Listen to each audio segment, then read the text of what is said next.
మీకు గుర్తుందా? గతంలో చంద్రబాబు చేసిన చండీయాగం ఏపీలో ఎంత హాట్ టాపిక్ అయిందో? ఇప్పుడు ప్రశాంత్ కిషోర్ చంద్రబాబుతో భేటీ అవ్వటం కూడా అంతే హాట్ టాపిక్గా మారింది. రాజకీయ వ్యూహకర్తగా, విక్టరీ సింబల్కు మారుపేరుగా ప్రశాంత్ కిషోర్ది ఒక చరిత్ర.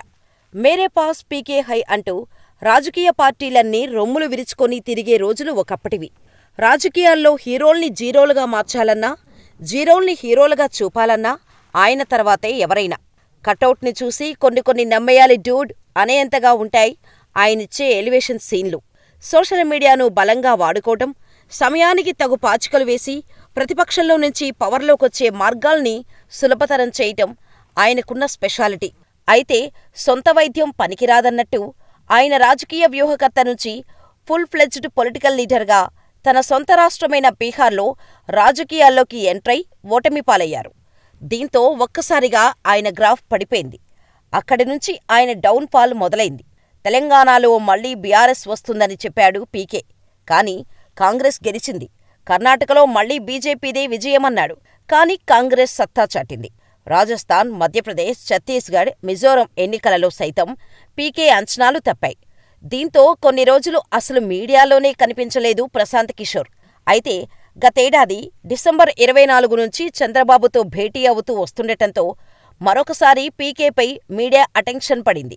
ప్రత్యేక విమానంలో విజయవాడ వచ్చిన ప్రశాంత్ కిషోర్ చంద్రబాబుతో సమావేశం కావటం, ఏపీలో తాజా రాజకీయ పరిస్థితులపై చంద్రబాబుతో చర్చించటం టాక్ ఆఫ్ ద మీడియాగా మారింది. అప్పుడైతే తాజాగా శనివారం అంటే మార్చి 2న చంద్రబాబుతో భేటీ అయ్యారు. అనంతరం ఆదివారం హైదరాబాదులోని ఓ సదస్సులో మాట్లాడుతూ ఈసారి ఏపీలో వైసీపీ ఓడిపోతుందని కామెంట్స్ చేశారు. పీకే వైసీపీపై చేసిన కామెంట్స్ వైరల్గా మారాయి. టీడీపీ అధినేత చంద్రబాబుతో ముందుగా సమావేశమై ఆయన డైరెక్షన్లోనే ప్రశాంత్ కిషోర్ ఈ వ్యాఖ్యలు చేసినట్టు తేటతెల్లమైంది. హైదరాబాద్ నగరంలోని ఖరీదైన హోటల్లో బస చేసి గంటల తరబడి చంద్రబాబుతో భేటీలు జరుపుతున్న ప్రశాంత్ కిషోర్ బాబు వ్యూహంలో భాగంగానే వైఎస్సార్సీపీపై వ్యతిరేక వ్యాఖ్యలు చేశారని రాజకీయ విశ్లేషకులు అభిప్రాయం వ్యక్తం చేస్తున్నారు. చంద్రబాబు కోరిన మేరకు ఆదివారం సదస్సులో ఏపీ ఎన్నికలపై వ్యాఖ్యలు చేశారని విశ్లేషణలు భావిస్తున్నారు. తాను సర్వేలు చేయటం లేదని, ఏ రాజకీయ పార్టీలకి సలహాలు ఇవ్వటం లేదంటూనే పీకే ఒక పార్టీకి వ్యతిరేకంగా మాట్లాడటంలో ఆంతర్యం ఏమిటన్న ప్రశ్నలు మొదలయ్యాయి.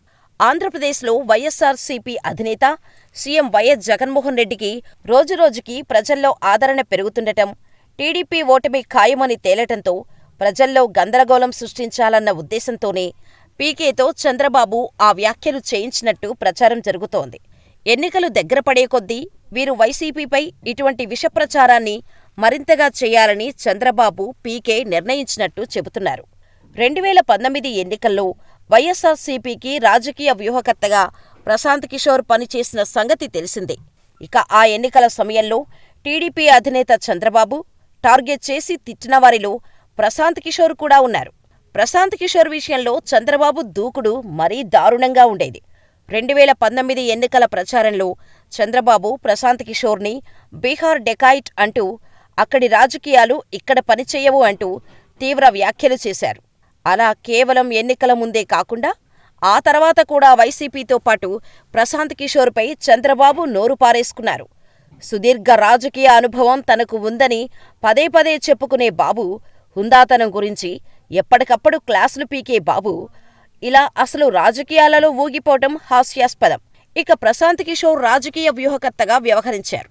అలా వ్యూహాలు రచించేవారికి రాజకీయ నాయకుల మధ్య ఉన్న చిన్న గీతను దాటి చంద్రబాబు పీకేపై వ్యాఖ్యలు చేశారు. అయితే తాజాగా తాను ఎవరిపై అయితే నోరు పారేసుకున్నారో అదే వ్యక్తి సాయం తీసుకుంటున్నారు ఇప్పుడు చంద్రబాబు. బీహార్ డెకాయిట్ అంటూ తిట్టిన నోటితోనే చంద్రబాబు పీకేని వెళ్లి కలవటంతో ఇదేమి కర్మబాబు అంటూ నెటిజన్స్ సెటైర్లు వేస్తున్నారు. సుదీర్ఘ రాజకీయ అనుభవం ఉన్న చంద్రబాబు తాను చేసిన పరిపాలనపై నమ్మకం లేక తాను తిట్టిన వ్యక్తి వద్దకే వెళ్లి సాయం కోరుతున్నారు. ఇది చంద్రబాబుకు నిజంగా కర్మే అంటూ కొందరు కామెంట్స్ చేస్తున్నారు. వైఎస్ జగన్మోహన్ రెడ్డి ప్రతి వ్యక్తికి సంక్షేమ పథకం అందేలా చేశారు. అయితే ప్రశాంత్ కిషోర్ మరిచిపోతున్న లాజిక్ ఏంటంటే అసలు ఈ ఉచిత పథకాలను పట్టుకొచ్చిందే ఆయన. కేజ్రీవాల్, మమతా బెనర్జీ లాంటి వాళ్లకు ఉచిత పథకాల సలహా ఇచ్చింది ప్రశాంత్ కిషోరే. తెలంగాణ, కర్ణాటకలో కూడా ప్రశాంత్ కిషోర్ చెప్పిన ఉచిత పథకాలే అమలయ్యాయి. ఇప్పుడు ఈ ఉచిత సంక్షేమ పథకాలే తప్పు అని ఆయన చెబుతున్నారు. అంటే ఆయన ఇచ్చిన సలహాలే తప్పు అని ఆయనే అంటున్నారు. దీంతో ప్రశాంత్ కిషోర్ని నెటిజన్లు ఓ రేంజ్లో ఆడేసుకుంటున్నారు.